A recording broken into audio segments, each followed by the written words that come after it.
తెలంగాణ ఏర్పడిన తర్వాత జీహెచ్ఎంసీ దాదాపు 37.32 లక్షల చదరపు గజాల టీడీఆర్ బాండ్లను జారీ చేయగా అందులో 20 లక్షల చదరపు గజాల మేర బాండ్ల వినియోగం పూర్తయింది.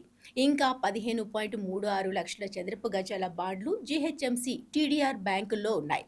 అదేవిధంగా హెచ్ఎండిఏకు సంబంధించిన మరో 1,50,000 చదరపు అడుగుల మేర బాండ్లు ఆ విభాగం బ్యాంకుల్లో ఉన్నాయి.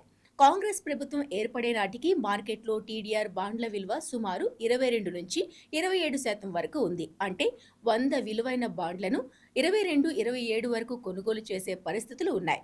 దీనిని అనుకూలంగా మలుచుకున్న సదరు బిగ్ బృందం గుట్టు చప్పుడు కాకుండా భారీ ఎత్తున బాండ్లను కొనుగోలు చేసింది. దాదాపు 500-600 కోట్ల విలువైన బాండ్లను కొనుగోలు చేసిందని మార్కెట్ వర్గాలు చెబుతున్నాయి.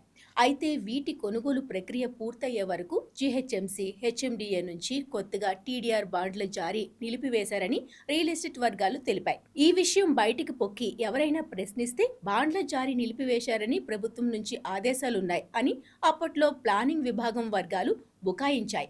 ప్రభుత్వం ఇలా ఎందుకు మౌలిక ఆదేశాలు జారీ చేసిందని ఆరా తీసేలోపే బిగ్ బృందం 90% బాండ్లను తమ గుప్పెట్లోకి తీసుకుంది. మార్కెట్లో టీడీఆర్ బాండ్ల కృత్రిమ కొరతను సృష్టించింది.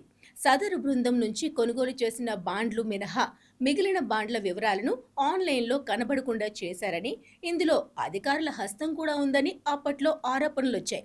అయితే వీరి బాండ్లను మాత్రమే బిల్డర్లు కొనుగోలు చేసేలా జీహెచ్ఎంసీ జోన్కు ఒక దళారీని నియమించి ఎప్పటికప్పుడు పర్యవేక్షిస్తున్నట్టు చెబుతున్నారు.